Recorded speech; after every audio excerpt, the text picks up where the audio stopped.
vamos abrir a palavra de Deus no livro do profeta Abacuque. Vamos ver hoje do verso 1 até o verso 11. Vamos ver mais detalhes dessa passagem que nós já lemos antes. Explicamos no geral, mas agora nós vamos proceder ao estudo mais detalhado. Então, ouçamos a lei. Sentença revelada ao profeta Abacuque.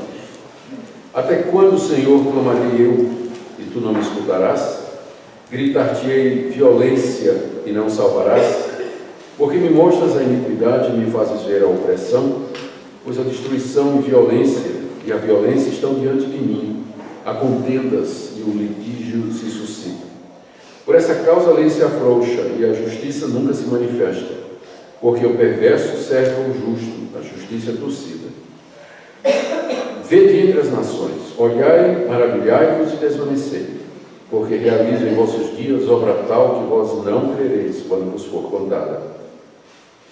Pois eis que suscito os caldeus, nação amarga e impetuosa, que marcham pela largura da terra, para apoderar-se de moradas que não são suas. Eles são pavorosos e terríveis e criam eles mesmos o seu direito e a sua dignidade.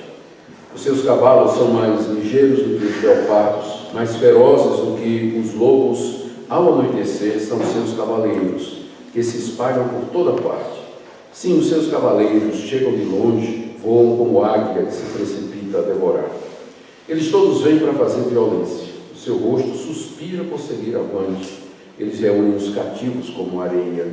Eles escarnecem dos reis. Os príncipes são objetos do seu riso. Riem-se de todas as fortalezas, porque amontoando terra as tomam. Então passam como passa o vento e seguem. Fazem-se culpados estes cujo poder é o seu Deus. Até aqui a leitura da palavra de Deus. Vamos orar pedindo que o nosso Deus nos ilumine na sua compreensão da sua palavra. Ó Pai, te damos graças porque nós podemos cantar louvores ao teu nome. Te damos graças porque podemos nos reunir durante esse período do ano como irmãos e irmãs para um tempo juntos de alegria, comunhão, lazer e estudo bíblico. E nós pedimos que essa noite teu Espírito Santo nos encaminhe na compreensão da tua palavra, que ela fale aos nossos corações, que ela supra as necessidades de cada pessoa presente aqui. Em nome de Jesus. Amém. Abacuque, capítulo 1, do verso 1 ao verso 11, nós vamos ver a primeira oração de Abacuque e a primeira resposta de Deus. Ontem nós vimos que esse livro foi escrito, hoje pela manhã, desculpem, nós vimos que esse livro foi escrito por esse profeta desconhecido, provavelmente morador de Jerusalém, onde ele registra a sua experiência, a sua peregrinação de uma crise que ele teve até chegar ao descanso mencionado no final do livro. E a razão pela qual ele registrou isso aqui, ao contrário do que faziam os profetas registravam uma palavra de Deus para o povo, aqui ele registra a sua experiência pessoal, mas o alvo dele era, eu creio, abençoar e inspirar os demais judeus piedosos daquela época, irmãos de fé, que também provavelmente estavam sofrendo e se questionando com as circunstâncias e os acontecimentos com a nação de Israel. O livro, então, cedo ele é reconhecido como inspirado por Deus, ele faz parte das escrituras do Antigo Testamento, estava lá naquela relação que foi aprovada finalmente pelos judeus no ano 90 depois de Cristo. Foi quando eles, um concílio na cidade de Jamnia, os judeus fecharam o cânon do Antigo Testamento. Não é que eles tinham dúvidas, mas é que outra literatura estava começando a aparecer, muitos outros livros, e era preciso então dizer que é que eles aceitavam como palavra de Deus. Então os 37 livros foram definidos e Abacuque estava lá no meio deles, porque todos reconheceram que o profeta aqui de fato escreveu palavras com a inspiração de Deus. Nós vimos também que o livro ele se divide em basicamente 3 orações que Abacuque faz a Deus. A primeira, ele está incomodado com o silêncio de Deus diante da violência e da iniquidade no seu próprio povo. Deus responde. Isso gera uma outra questão que provoca uma segunda oração da parte de Abacuque. Por que Deus permite que, ou usa o ímpio para executar os seus propósitos aqui nesse mundo? E Deus dá uma segunda resposta que gera a terceira oração de Abacuque, que já é uma expressão de que ele entendeu e que seu coração está em paz, que é exatamente o capítulo 3, que é tão conhecido. Hoje à noite nós vamos então concentrar nessa primeira oração dele e na resposta que Deus lhe dá. A oração dele está aí do verso 2 até o verso 4 e ela tem três partes. A oração dele tem 3 partes. A primeira é um pedido para que Deus o ouça, verso 2. Até quando, Senhor, clamarei eu e tu não me escutarás? Até quando gritar-te-ei violência e não salvarás? Aqui Abacuque está perguntando por que Deus está demorando a responder a oração dele. Ele já vinha clamando, olha como ele descreve a oração dele. Eu clamo, verso 2, e eu grito. Então, ele já não está nem mais falando com Deus, né? Ele já entrou naquela fase, quando a gente começa a orar, a gente começa conversando, pedindo a Deus, né? O tempo passa, Deus não responde, aí já vira clamor, né? Já vira clamor e tal, o tempo passa, Deus responde, e agora Abacuque já estava gritando, né? Estava gritando. E ele está... A gritaria dele, né, e o clamor dele diante de Deus é pelo que ele chama aí no verso 2, da violência. E essa violência se refere à violência que ele percebia que estava acontecendo no meio do seu povo, feita pelos ricos e poderosos contra os fracos, contra os oprimidos, feita pelos homens maus contra os justos. Então ele define numa palavra a situação moral que o seu povo está vivendo naquela época, que era exatamente a expressão violência, era que exprime essa atitude de opressão, de injustiça, de insensibilidade, de crueldade, que nós vamos ver os detalhes mais adiante. O que estava acontecendo é que Abacuque, ele estava vendo o que estava errado no meio do povo de Deus, ele estava percebendo a quebra da lei, a indiferença do povo para com Deus, a maneira cruel e insensível com que os judeus estavam se tratando, a maneira como os poderosos usavam o seu poder para conseguir os seus objetivos, torcer a justiça, oprimir o pobre. E o coração de Abacuque estava carregado com isso, ele estava triste pelo que estava acontecendo, porque ele amava a Deus e ele amava seu povo também. Então ele vinha clamando a Deus, e trazendo a situação diante de Deus, dizendo: Deus, olha o que está acontecendo no meio do teu povo. Olha a maneira como aqueles que professam o teu nome estão se comportando. A injustiça que está acontecendo, Senhor, eu quase não consigo ver isso aí. Então, mas o Senhor é o nosso Deus, o Senhor é um Deus todo-poderoso, tu podes todas as coisas. Então salva o nosso povo, salva o oprimido, salva o necessitado, intervém, faz alguma coisa. Provavelmente Abacuque estava pedindo a Deus aquilo que ele sabia que Deus já tinha feito outras vezes na história antes dele, que é o que a gente chama de uma reforma. Não muito tempo antes de Abacuque, Deus havia levantado reis piedosos, reis tementes a Deus, que imprimiram a lei, a verdade e o culto a Deus na nação de Israel, banindo os falsos profetas, os sacerdotes dos ídolos e restaurando o culto verdadeiro. Então, quem sabe Abacuque está pensando que é isso a solução para o problema do povo, né? Que Deus, de alguma forma, agisse, levantasse uma pessoa ou pessoas, ou mandasse o seu Espírito Santo no coração do povo para que houvesse uma mudança no coração do povo, que houvesse arrependimento, que houvesse, de fato, transformação. Mas ele já vinha orando há um tempo, né? Ele vinha clamando e gritando a Deus, dizendo: Deus, olha, como se fosse assim, Deus, como se ele quisesse acordar Deus ou chamar a atenção de Deus, né? Daí o grito, né? Olha a violência, Deus, o que está acontecendo aqui no meio do povo? E Deus não estava respondendo, não. E Abacuque agora, ele já está perguntando a Deus até quando Deus ia ficar indiferente, até quando Deus ia fazer ouvidos surdos à oração do profeta. E essa é a angústia de Deus, aqui de Abacuque. O que começou sendo uma angústia por conta da situação do povo, foi agravado agora pelo silêncio de Deus. Agora a angústia é outra. Por que é que Deus não está me respondendo? Não é? Até quando eu vou continuar orando sem obter uma resposta? Essa angústia, ela não era única de Abacuque. Há vários episódios na Bíblia de homens de Deus que sentem a mesma coisa. Eles se ressentem do fato de que eles clamam e Deus parece não responder. Vou citar só dois casos. Um, aqui, o do conhecido o rei Davi, no Salmo, se você quiser me acompanhar, no Salmo 13, verso 1, Davi também, numa ocasião, ele orou de uma forma muito parecida com a de Abacuque. Olha aí, Salmo 13, verso 1. Até quando, Senhor, esquecer-te-ás de mim para sempre? Até quando ocultarás de mim o rosto?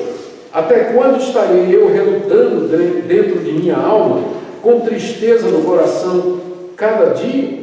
Até quando se erguerá contra mim o meu inimigo? Atenta para mim, responde-me, Senhor, Deus meu.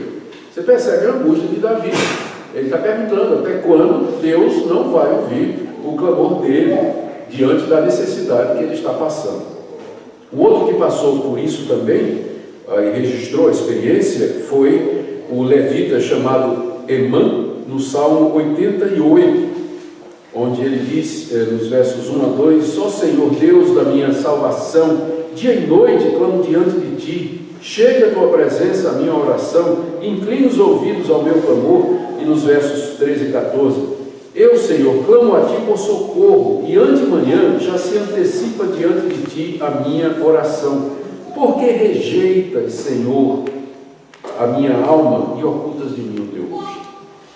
E eu poderia citar outros exemplos de homens de Deus que se sentiram desamparados, se sentiram abandonados por Deus e não conseguiam entender por que Deus estava silencioso diante das suas súplicas e das suas orações, especialmente diante do fato de que há promessas na Bíblia que nos encorajam a orar, porque Deus promete responder. Deus promete atender o nosso clamor. Ele promete ouvir a oração do aflito. Há dezenas de passagens sobre isso no Antigo Testamento e no Novo também. Mas às vezes a gente ora, a gente clama, a gente grita, a situação é justa, o clamor é real, a necessidade é verdadeira, é sincera. Nós não estamos pedindo uma coisa errada, estamos pedindo uma coisa certa, não estamos nem pedindo para mim, estamos pedindo para os outros, como é o caso de Abacuque, que está preocupado com a situação do povo, não é nem uma oração egoísta, e Deus parece não atender. E aí o profeta está em crise, não é? Eu creio que todos nós entendemos um pouco do que é isso. E ter passado por situações em que oramos e pedimos, e o tempo vai passando e Deus não responde, a situação não muda, às vezes parece até que fica pior, né? E o desespero chega batendo na porta, né? E o que era antes um pedido acaba virando clamor e questionamento, como o profeta aqui. Por que é que o Senhor não está me respondendo? Agora vamos voltar lá para Abacuque, para a segunda parte da oração dele. Eu disse que a oração dele tinha 3 partes, né? Então a primeira é esse pedido para que Deus o ouça. A segunda parte da oração dele, está no verso 3, é uma pergunta que ele está fazendo a Deus. Se Deus não pretendia responder ao clamor dele diante da situação do povo, então por que Deus tinha mostrado isso a ele em primeiro lugar? Por que Deus deixou que ele visse, que ele enxergasse a situação do povo com clareza e que aquilo o afetasse e o levasse a orar, se no final Deus não pretendia atender? Por que o Senhor não está me deixando eu ver essas coisas, Deus, então? Já que o Senhor não está me respondendo, então o Senhor não devia ter deixado eu nem começar a orar, nem ver. É o verso 3, né? Porque me mostras a iniquidade e me fazes ver a opressão? Pois a destruição e a violência estão diante de mim, há contendas e o litígio se suscita. Aqui ele menciona aquelas coisas que ele estava percebendo. Abacuque talvez era um dos poucos homens naquela época que estava percebendo o verdadeiro estado em que o povo se encontrava. Porque a partir do rei, dos sacerdotes e dos juízes, não havia a menor consciência de pecado. Eles achavam que estava tudo bem entre eles e Deus. Mas no meio do povo havia pessoas fiéis, tementes a Deus, a quem Deus tinha mostrado o verdadeiro estado do povo. E o povo pensava que estava tudo bem, o rei pensava que estava tudo bem, os poderosos pensavam que estava tudo bem, os juízes pensavam que estava tudo bem, mas Abacuque conseguia ver, porque Deus o fizera ver. É isso que ele diz aqui, não é? Por que o Senhor me fez ver? Por que o Senhor abriu os meus olhos? Por que o Senhor me deu essa sensibilidade? Por que isso me incomoda? Por que eu estou incomodado com a situação, se o Senhor não pretende de fato atender e mudar essa situação? Aqui no verso 3 ele menciona vários dos pecados cometidos pelo seu povo e que eram a causa da inquietação do coração dele. Ele fala aqui da iniquidade, ele fala da opressão, ele fala da destruição, provavelmente se referindo ao estrago e à ruína, né, causado pelos homens maus. Ele fala da violência, mais uma vez, né, abuso, agressão, brutalidade dos poderosos, contendas, quem sabe uma referência às lutas nos tribunais por questões frívolas, onde os ricos estavam lá processando os pobres, né? Litígio entre irmãos, né? Conflito entre os judeus por questões referentes à terra, herança, dívida, ou seja, tudo aquilo Abacuque via e dizia, mas está errado, esse é o povo de Deus, nós somos irmãos, nós deveríamos estar vivendo em harmonia, um ajudando o outro, mas o que eu vejo no lugar? Essa indiferença, cada um atrás do seu, esse egoísmo, né? E aí o coração de Abacuque pesava e ele orava a Deus, e Deus não estava respondendo. Então a primeira parte da oração dele é, então, o Senhor não está me respondendo, isso vai ficar assim até quando? Segundo, se o Senhor não pretende responder, por que é que o Senhor me deixa ver isso? Por que é que eu estou vendo isso? Era melhor não estar vendo, porque eu estou incomodado com essa situação. E a terceira parte da oração, aliás, antes de entrar na terceira parte, eu queria aqui trazer o profeta Jeremias. Eu disse a vocês que Abacuque era provavelmente contemporâneo de Jeremias. E Jeremias tem a mesma atitude. Jeremias se incomoda demais com o que está acontecendo com o povo e fica desesperado, né, porque não vê mudança, o tempo vai passando e Deus parece que não responde. É até mais forte às vezes Jeremias, né? Eu quero mostrar algumas passagens aqui, ó. Jeremias 22, de 1 a 3. Jeremias 22, de 1 a 3. Aqui, o profeta, é uma descrição da situação da época. Assim diz o Senhor, Deus dizendo a Jeremias: desce à casa do rei de Judá, que era o Jeoaquim, que eu falei, e anuncia ali esta palavra. E diz, para dizer ao rei: ouve a palavra do Senhor, ó rei de Judá, que te assentas no trono de Davi, tu, os teus servos, o teu povo, que entrais por essas portas. Assim diz o Senhor dos Exércitos: executai o direito e a justiça, livrai o oprimido das mãos do opressor, não oprimais ao estrangeiro, nem ao órfão, nem à viúva, não façais violência, nem derrameis sangue inocente nesse lugar. Você percebe que os pecados que Deus mandou que o profeta Jeremias denunciasse ao rei Jeoaquim são os mesmos que Abacuque menciona, né? Porque eles viveram na mesma época e eles estavam vendo a situação. E Deus tinha mandado Jeremias denunciar e avisar o rei. Enquanto isso, Abacuque estava tentando sobreviver, não é? Sobreviver, Abacuque não tem uma palavra para o rei, não tem uma palavra para o povo. Como eu disse, o livro dele é o registro dessa crise, né, que ele entrou diante dessa dificuldade toda. Mas Jeremias, ele foi mandado falar. No verso 17, ainda no capítulo 22 de Jeremias, 17 em diante, nós lemos assim: os teus olhos, está falando ao rei, e o teu coração não atentam senão para a tua ganância, rei, e para derramar o sangue inocente, e para levar a efeito a violência e a extorsão. Portanto, assim diz o Senhor acerca de Jeoaquim, filho de Josias, rei de Judá: não lamentarão, dizendo: ai, meu irmão, ou ai, minha irmã, e nem lamentarão, dizendo: ai, Senhor, ou ai, sua glória, como se sepultam um jumento. Caramba, né? Como se sepultam um jumento, assim sepultarão o rei Jeoaquim. Já está anunciando o juízo que se aproximava pela mão dos caldeus, né? E de fato Jeoaquim ele foi morto pelos caldeus, e o lançarão para bem longe, para fora das portas de Jerusalém. Ele morreu fora de Jerusalém, debaixo do poderio de Nabucodonosor. Então essa era a situação que Abacuque enfrentava. Jeremias, eu não vou ler, Jeremias, ele também questiona Deus, né? Por que Deus estava deixando ele ver tudo aquilo e não fazia nada. Jeremias 12, de 1 a 4, você pode ver isso. E Jeremias chega a dizer o seguinte: eu queria sair, chegar numa estalagem, morar lá me mudar daqui para um hotel lá no meio do mato, ou numa estalagem lá no meio do mato, para eu não ficar aqui e ver tudo isso que está acontecendo com o povo de Deus. A terceira parte da oração de Abacuque é uma queixa diante de Deus, dizendo mais ou menos o seguinte: quanto mais tempo o Senhor demora, pior está ficando. Porque se essas coisas continuam a acontecer, violência, iniquidade, conflito, injustiça, elas vão gerar outras situações piores ainda. E até quando o Senhor vai suportar isso aí? Veja aí o verso 4. Por essa causa, porque o Senhor não ouve, e portanto essas coisas, esses pecados estão acontecendo aí no meio do povo de Deus, a lei se afrouxa. São 4 coisas. A lei se afrouxa, a justiça nunca se manifesta, o perverso cerca o justo, e a justiça é torcida.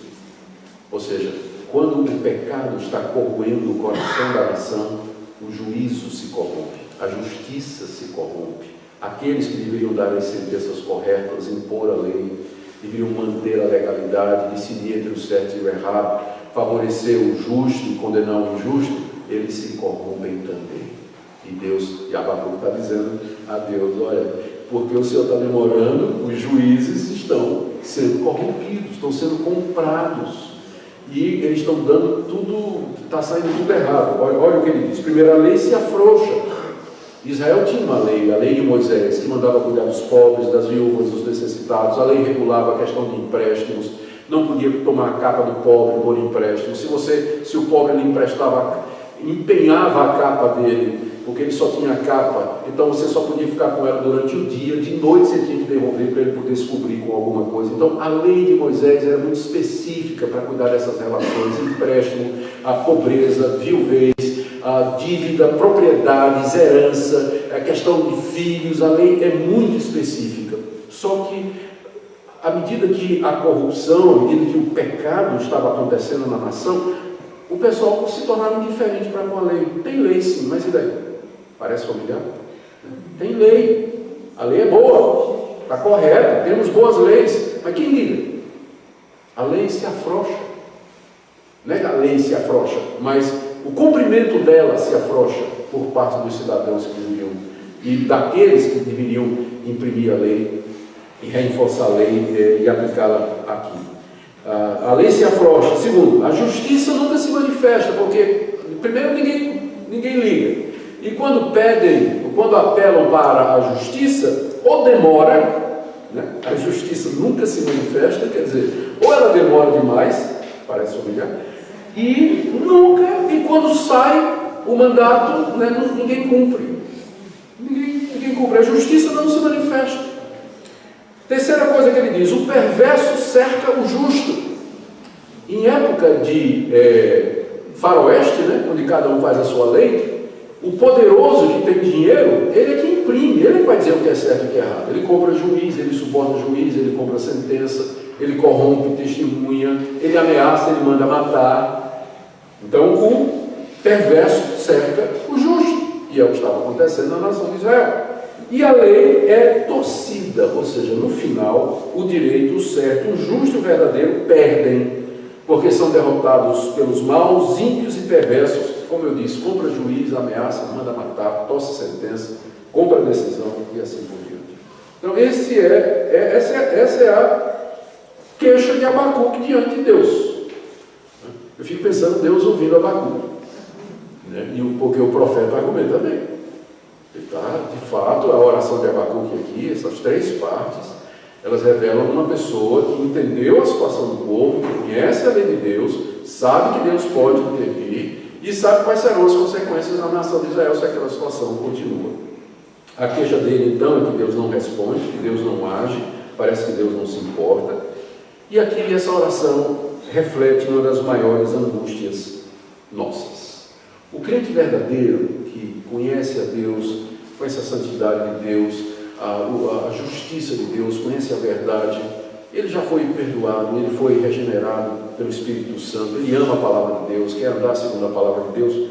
Não tem como ele não se sentir incomodado quando ele percebe essas coisas acontecendo. Primeiro no seu país, né, que deve ser um peso para o nosso coração toda vez que a lei se afrouxa e que a justiça nunca se manifesta e que o perverso cerca o justo e que a justiça nunca prevalece. Então isso deveria incomodar, acima de tudo, os cristãos. E através da história foi esse incômodo no coração de verdadeiros cristãos que os levantou para lutarem na arena pública, para enfrentar o Estado, para tentar mudar as leis, para fazer alguma coisa, porque mesmo que o reino de Deus ele não será instalado aqui nesse mundo completamente, mas no mundo vindouro, ainda assim Deus é Senhor de todas as áreas da vida, e a injustiça ofende a Deus, a opressão ofende a Deus, a violência ofende a Deus, e se nós amamos a Deus, nós nos sentimos também ofendidos por isso, porque nós prezamos o nosso Deus e o nome dele. Agora, imagine quando isso está acontecendo dentro do próprio povo de Deus, que é o problema, na época de Abacuque, as duas coisas eram juntas, né? O povo de Deus era a nação de Israel, então tinha uma relação igreja e Estado. Nós vivemos num Estado laico, a igreja é uma coisa e o Estado aqui é outra. Então a gente vê a injustiça, a opressão acontecendo aí lá fora. Mas e quando a gente percebe que o povo de Deus está precisando mudar? Quando a gente percebe que no meio da igreja existe também esse tipo de coisa. Como a gente deve fazer, como a gente deve se comportar? Note que Abacuque, né, bem como Jeremias, ele não se tornou crítico e amargo e um juiz severo do seu próprio povo, mas o que ele vem fazendo é clamando a Deus que tenha misericórdia, que Deus tenha compaixão. O grande problema às vezes de pessoas que vêm, você tem aquele que está na igreja e não está vendo nada, está tudo errado, mas não está vendo nada. Aí de repente ele vê, Deus mostra com clareza o que está errado. Aí, duas atitudes geralmente: a pessoa se torna cheia de justiça própria, bota o dedo no nariz dos crentes, se torna crítico e juiz e julgador, ou então ele vai se tornar como Abacuque e Jeremias, que é o certo: ter compaixão, pedir a Deus misericórdia e aguardar de Deus que Deus haja e, na maneira do possível, como Jeremias estava fazendo, servir, falar, denunciar. É verdade que ele chamou o rei de jumento, né? Jeremias, né? Isso vai ser enterrado como jumento, mas naquela época era assim, você podia chamar o rei de jumento, né? Hoje a gente tem que honrar as autoridades, sempre foi honrar as autoridades, né? Mas não há neles essa atitude de amargura e tudo mais. Bom, qual foi a resposta de Deus? Finalmente Deus respondeu. Finalmente Deus respondeu. Só que a resposta de Deus não era bem o que Abacuque queria, né? Então não admira que o profeta, né, entra nessa crise. Primeiro, Deus não responde. Segundo, quando Deus responde, não era do jeito que ele queria. Então a coisa ficou mais complicada. Olha a resposta de Deus, que está do verso 5 até o verso 11, que nós já lemos. Deus responde, basicamente, fazendo um resumo, a resposta de Deus é o seguinte: Abacuque, eu estou ouvindo suas orações, eu estou vendo a violência, eu estou vendo que o meu povo errou, eu estou vendo que o meu povo se afastou de mim, eu estou vendo o que os juízes estão fazendo, eu estou vendo o que os poderosos estão fazendo, eu estou vendo toda a opressão, toda a injustiça, todo o litígio, toda a contenda, eu estou vendo.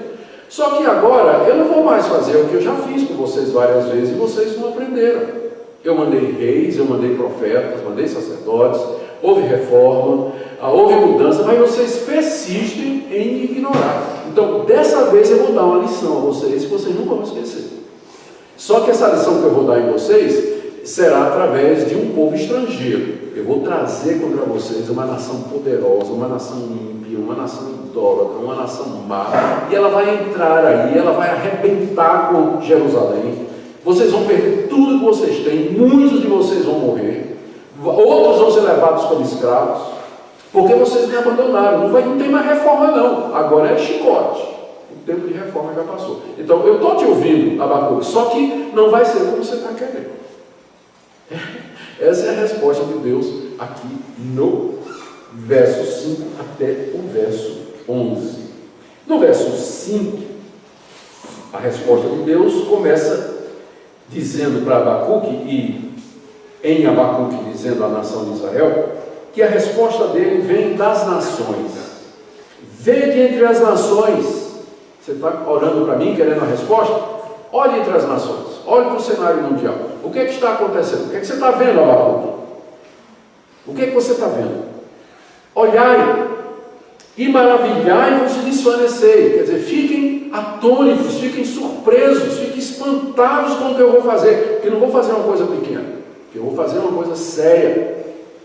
E isso virá o cenário mundial. Olhem e se maravilhem com o que eu vou fazer. Porque eu realizo em vossos dias, ainda nos dias de vocês, isso cerca de 30 anos depois que Abacuque escreveu essas coisas, aconteceu essa obra. Eis que realizo em vossos dias uma obra tal que vós não crereis quando vos for contada. Ou seja, quando eu detalhar para vocês essa obra que eu vou fazer, que é exatamente um juízo mandado através de uma outra nação, vocês não vão acreditar. Vocês provavelmente vão dizer, por que eles não iam acreditar? Porque para eles estava tudo bem, para o rei Jeoaquim estava bem, para o juiz estava bem, para o sacerdote estava bem, né? Era normal fazer toda aquela coisa. Só os poucos estavam vendo o perigo que a nação, o erro que a nação estava cometendo. Por isso Deus está dizendo aqui, olha, vocês, quando os profetas começarem a dizer, vocês vão para o cativeiro, vocês não vão acreditar. Vocês não vão acreditar, vocês não vão dar crédito. Porque o que eu vou fazer vai ser tremendo, no sentido negativo. Vai ser uma coisa radical, violenta contra vocês, porque passou o tempo de vocês se arrependerem e virem a mim. Agora é juízo mesmo, é castigo. Eu falei, vocês não quiseram me ouvir, agora então vamos para, se não quiseram aprender por bem, agora vocês vão aprender por mal. Olhem para as nações, é lá que vem a resposta. E aí, no verso 6, Deus explica o que é que ele vai fazer, não é? Ele diz, basicamente, está aqui, verso 6, ele está levantando contra o seu próprio povo aquilo que aqui no verso 6 é chamado dos caldeus. A Caldeia era outro nome para a região da Mesopotâmia, que naquela época era dominada por um povo muito parecido com os assírios, embora de descendência diferente, cuja capital era Babilônia, e então eles eram chamados dos babilônios ou caldeus. E o rei deles nessa época era Nabucodonosor. Estava começando o reinado dele. Estava começando. E ele já tinha começado uma campanha de conquista, não somente daquela região da Caldeia, da Média, toda aquela região dali, mas ele vinha descendo. Fazia cerca de...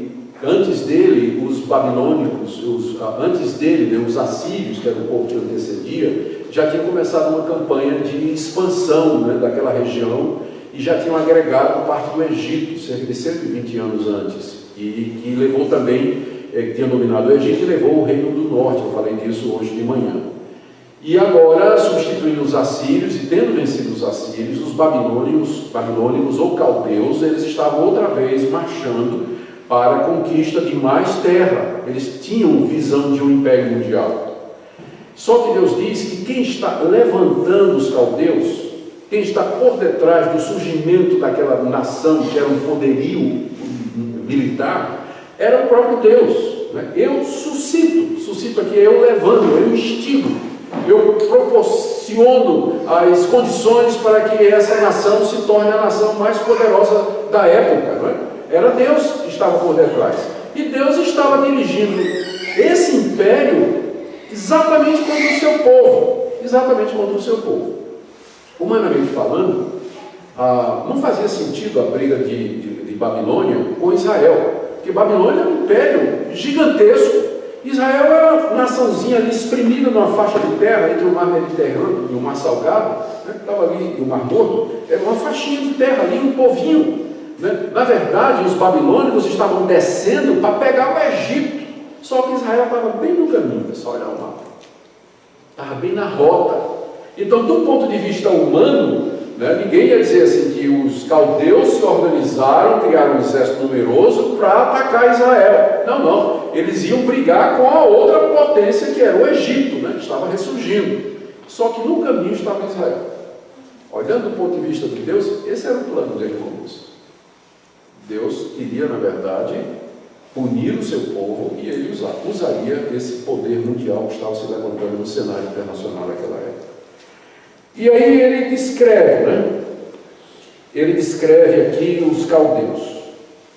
A partir do verso 6, ele diz: os caldeus, primeiro, eles são uma nação amarga e impetuosa. A ferocidade dos caldeus é celebrada nos livros de história.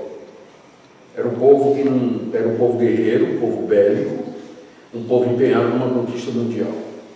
Uma nação poderosa que estava conquistando outras. Ainda no verso 6, marcham pela largura da terra para apoderar-se de moradas que não são suas. Ou seja, eles estavam envolvidos realmente numa guerra de conquista. Eles queriam tomar todos aqueles reinos, se apoderar de terras que não eram suas por direito, mas agora eles conquistariam e anexariam ao seu império. Não respeitavam leis internacionais, verso 7. São pavorosos e terríveis e criam eles mesmos o seu direito e a sua dignidade. Naquela época não tinha ONU, não tinha Convenção de Genebra que regula como se trata prisioneiro de guerra, mas havia uma certa, sempre houve entre as nações um certo respeito, um certo ritual, uma certa cultura nas guerras, o que é que faz com o perdido, com o vencido e tudo mais. Para os caldeus isso nada importava, eles faziam o direito deles. Quem manda aqui somos nós somos a nação mais poderosa do mundo. As leis internacionais para nós não interessam absolutamente, nós vamos fazer a nossa guerra e vamos fazê-la do jeito que a gente acha. Assim era essa nação que Deus estava levantando.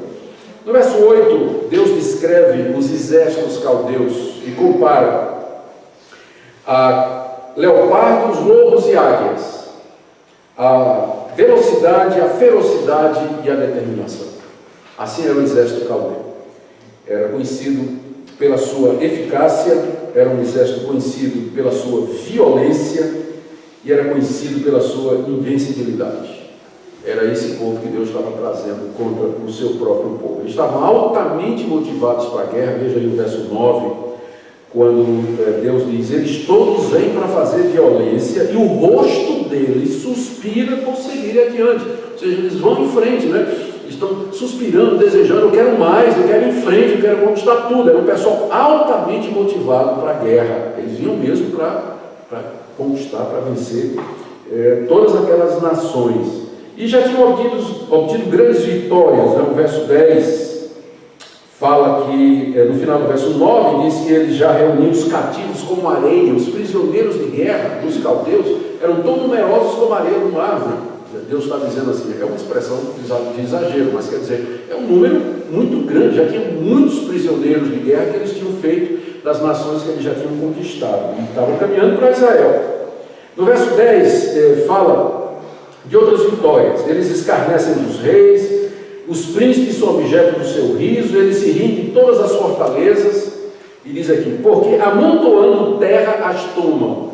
E eu estava pensando, como interpretar isso aqui, amontoando terra, até que o comentarista me iluminou.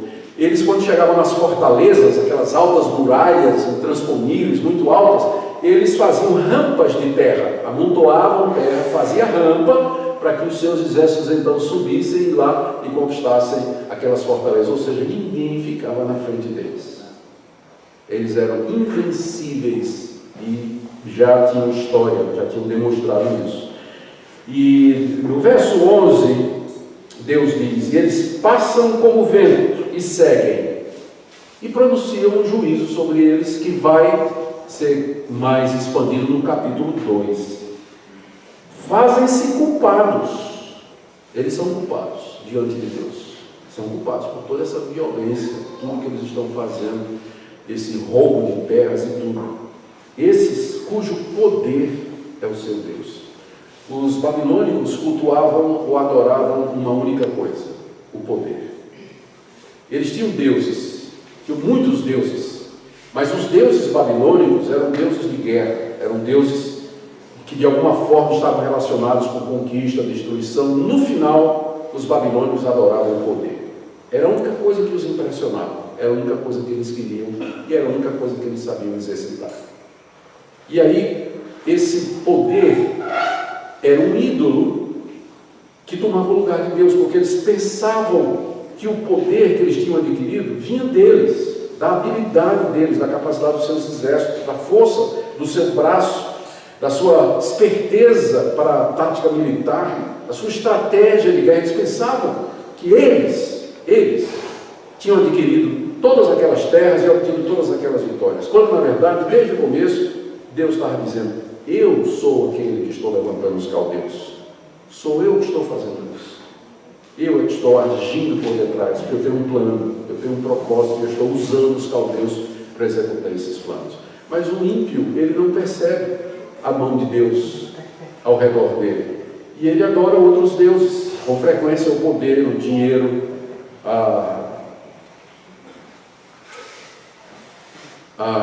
sexo é outra coisa também, ou enfim, há tantos deuses modernos, né, hoje, e daquela época também.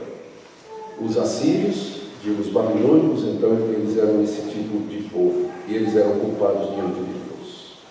A crise de Abacuque, então, é essa daqui, gente.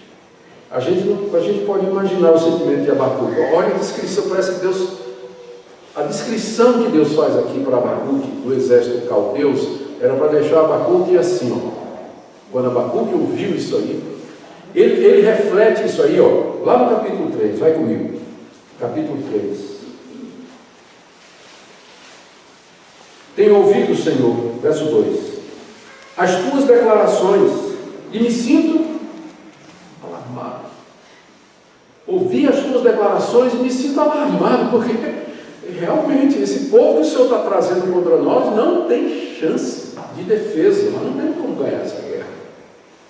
Eu estou alarmado, estou angustiado, estou preocupado. E a crise do profeta então se agrava. Eu posso imaginar então, podemos imaginar o sentimento dele. Primeiro, Deus não respondeu suas orações para mudar o povo de Israel, para salvar os pobres e necessitados, não. E quando Deus respondeu, a resposta era muito diferente daquilo que Abacuque imaginava. Como o apóstolo Paulo, lá em 2 Coríntios capítulo 12, que orou muito para que Deus tirasse o espinho na carne, e depois de um tempo Deus respondeu dizendo que não ia tirar o espinho na carne, mas daria graça para que ele pudesse suportar. O sentimento aqui de Abacuque expressa o que a gente sente com muita frequência. A gente ora, a gente pede a Deus algumas coisas que são justas, corretas, e que são fruto da angústia do nosso coração, da situação que a gente percebe. Deus parece não responder. E quando finalmente a gente entende que Deus está respondendo, parece que a coisa caminha por um agravamento. Não era como a gente esperava. Mas se a gente está orando para que Deus nos livre do mal, de repente o mal aparece na nossa frente de uma forma que a gente não sabe nem como lutar contra ele. E no fim é a resposta de Deus, se a gente conseguir entender a mão dele, se a gente conseguir entender o propósito dele. E Abacuque vai entender. Ele vai entender o que é que está acontecendo, é o que nós vamos ver amanhã de manhã. Mas eu quero terminar por aqui, nessa noite, com alguns pontos para nós. O primeiro deles é que o povo de Deus pode cair em erro e apartar-se dos caminhos do Senhor. A história de Israel foi escrita para o nosso ensino. A igreja é a continuação de Israel, a continuação espiritual da nação de Israel. E tudo que antes foi escrito com relação a Israel, para o nosso ensino foi escrito. Paulo afirma isso com clareza em Romanos 14, afirma em 1 Coríntios capítulo 10, para que nós possamos ler o Antigo Testamento com proveito. E ao ler o Antigo Testamento, pensando no mesmo Deus, no Deus que é o mesmo, e nós que somos a continuação do seu povo, essa lição se aplica. Nós, infelizmente, a história da igreja está aí para comprovar, não poucas vezes nós nos apartamos dos caminhos de Deus. Segunda coisa, Deus levanta pessoas que podem ver, que podem enxergar, que podem entender os tempos e a situação. Pessoas que vão orar diante de Deus, que vão clamar diante de Deus, que vão pedir a Deus uma intervenção. Isso é verdade naquela época, foi verdade no período do Novo Testamento, tem sido verdade através da história da igreja. Esses homens e mulheres de Deus que lamentam o pecado do povo de Deus e clamam a Deus por salvação e reforma. Terceira coisa que a gente aprende aqui é que Deus, às vezes, se mantém silencioso. Não quer dizer que Ele não está ouvindo. Ele está esperando o tempo de responder. Está esperando, preparando a resposta. E a minha palavra nessa noite, então, é para que sabendo disso, você receba o silêncio de Deus, a demora de Deus, como um teste da sua fé e da sua perseverança, e de você tentar entender se o próprio silêncio de Deus já não é uma resposta que Ele está dando para você, de alguma coisa que você está suplicando, gritando, clamando diante dele. Nem sempre, aqui o quarto ponto, nem sempre as respostas de Deus, elas nos são agradáveis, e nem sempre Ele responde da forma como a gente imagina que Ele deve responder. Eu fico pensando como é que Abacuque se sentiria se ele participasse de uma igreja onde é ensinado a dizer que a maneira como a gente ora vai determinar a resposta de Deus. Então, você pode decretar, você pode determinar, você pode fazer afirmações, orar de tal maneira que Deus vai ter que responder exatamente como você deseja. Eu penso que o ensinamento bíblico, embora Deus nos encoraje a pedir o que a gente quer, o que a gente deseja, não é errado a gente fazer isso, mas a Bíblia é muito clara dizendo que a resposta final sempre é de Deus e não do homem. É o Deus soberano que se reserva o direito de responder como Ele quer, não do jeito que você quer. Isso não impede você orar e pedir a Deus uma solução, e pedir a Deus um caminho, uma porta aberta. Isso não, somos encorajados a fazer isso, mas por outro lado nós somos lembrados com histórias como essa de Abacuque, que no final a resposta é de Deus, e a resposta dele é melhor do que aquilo que nós imaginaríamos que seria a resposta correta. Quinto ponto que eu queria trazer aqui: lembremos que Deus é Senhor do mundo, Ele age entre as nações. A gente pode olhar assim para o mundo e pensar que está tudo fora do controle, o que está acontecendo na Europa, a questão da multiplicação dos muçulmanos. Nos Estados Unidos, agora com esse novo presidente, que ninguém gosta dele, eu gosto de alguma coisa dele, mas está tendo lá aquela confusão toda. No Brasil, um caos político, financeiro e tudo mais, a gente pode pensar que está tudo fora do controle. Não está não, gente. Deus continua sendo aquele que diz assim: olhai entre as nações, eu domino sobre elas, eu ajo através delas, eu estou cumprindo o meu propósito, estou cumprindo o meu plano. Nós devemos confiar nesse Deus, mesmo que a semelhança de Abacuque a gente não entenda o que Deus vai fazer. E a última coisa que eu queria dizer para nós: aprendamos da história de Abacuque essa lição. Sempre esperar em Deus, clamar a Ele, trazer diante dele a nossa queixa, nosso clamor. Não é errado você abrir seu coração diante de Deus e dizer para Deus, não é falta de fé. Você dizer: Deus, por que o Senhor está demorando? Eu acho que isso que o Senhor está fazendo não está certo. O Senhor está demorando, está ficando pior, a lei está afrouxando. Não estou entendendo o que o Senhor está me fazendo ver isso. Abacuque abriu o coração diante de Deus, falou com Deus. Não é falta de respeito você dizer para Deus que você não está entendendo o que é que Ele está fazendo. Deus olha para nós com muito amor e muita compreensão, porque Ele é o nosso Criador infinito, e nós somos tão limitados, subjetivos e bastante reduzidos por conta da nossa humanidade caída. Já é frágil por natureza, o fato de sermos humanos, e pior ainda porque essa fragilidade é aguçada pela queda, que nos torna ainda mais dependentes de Deus. Ó Deus, nós sabemos que passamos por momentos difíceis em nossa vida, em que o Senhor parece não atender. Situações que se arrastam durante anos, e nós clamamos, pedimos, e parece nada mudar, às vezes até piora. Nos ajuda a entender que Tu dominas todas as coisas, que Tu és muito mais sábio do que nós, e que Teu silêncio não significa a Tua indiferença, e muito menos a Tua falta de poder ou de interesse em nos atender. Nos ajuda, Senhor, nesses momentos a perseverar, a descansar em Ti e a continuar firmes, até que um dia Tu nos respondas, até que um dia Tu esclareças, até que finalmente o nosso coração se aquiete em Ti. Pedimos que o Senhor nos ajude a confiar e descansar em Ti, no meio de todas as nossas tribulações. É o que nós pedimos em nome de Jesus. Amém.